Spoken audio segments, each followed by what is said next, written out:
لاہور سے بنت حق صاحبہ نے کیا۔ وہ پوچھتی ہیں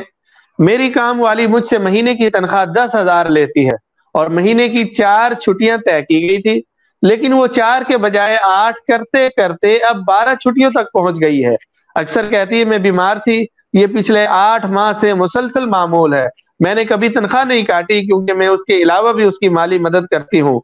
اب پوچھنا یہ ہے کہ جو چھٹیاں وہ کرتی ہے کیا میں وہ رقم زکوٰۃ کی نیت سے ادا کر سکتی ہوں؟ اس طرح میری زکوٰۃ بھی ادا ہو جائے گی یا نہیں؟ اس سلسلے میں رہنمائی فرما دیجیے۔ جو سوال آپ نے پوچھا تو اس کا جواب یہ ہے کہ کسی ملازمت کے عوض میں زکوٰۃ کی رقم دینا جائز نہیں ہے، اس سے زکوٰۃ کی ادائیگی نہیں ہوگی۔ باقی اگر یہ کسی طرح بھی شائبہ نہ ہو کہ یہ مدد ہو رہی ہے کہ وہ تنخواہ کا اضافہ نہ مانگے اور تنخواہ کے حوالے سے کوئی مزید رقم لینے کی کوشش ہو رہی ہے،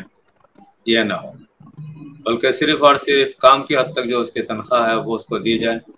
اور اس میں یہ بھی ممکن ہے کہ اگر وہ ناغہ ہو اور ناغہ کے لیے کوئی شرعی عذر ہو، بیماری ہے، لاچاری ہے، پریشانی ہے، تو اس کو تو ماننا چاہیے۔ لیکن اگر ایسا کوئی عذر نہیں ہے اور کام کا نقصان ہو رہا ہے مسلسل،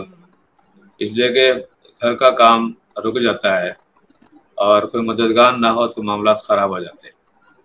تو اس لیے اگر کوئی یہ چیز ذہن میں آئے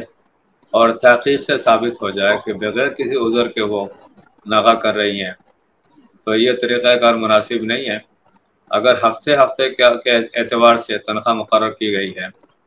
تو جس ہفتے میں انہوں نے نوکری نہیں کی، ملازمت نہیں کی، تو ضابطے کے اعتبار سے ان کو اس ہفتے کی یعنی تنخواہ ہے وہ ان کو مل نہیں سکے گی۔ باقی اگر کوئی عذر ہے تو اس میں چشم پوشی سے کام کرنا چاہیے، لیکن اس میں ذہن میں یہ بات رکھی جائے کہ زکوٰۃ کی رقم کو اس حوالے سے استعمال نہ کی جائے، ورنہ آدمی کی زکوٰۃ ادا نہیں ہوگی اور وہ سمجھے گی کہ میری تنخواہ میں کوئی اضافہ ہو گیا ہے، تو اس میں غلط فہمی پیدا ہو جائے گی۔ زکوٰۃ دینا ہے تو الگ سے دے اور اس کا کوئی تعلق نہ ہو، اور یہ سمجھ کر، یہ بتا کر دیں کہ یہ کسی عوض میں نہیں ہے، کہ لِوَجْهِ اللہ ہم آپ کی خدمت کر رہے ہیں۔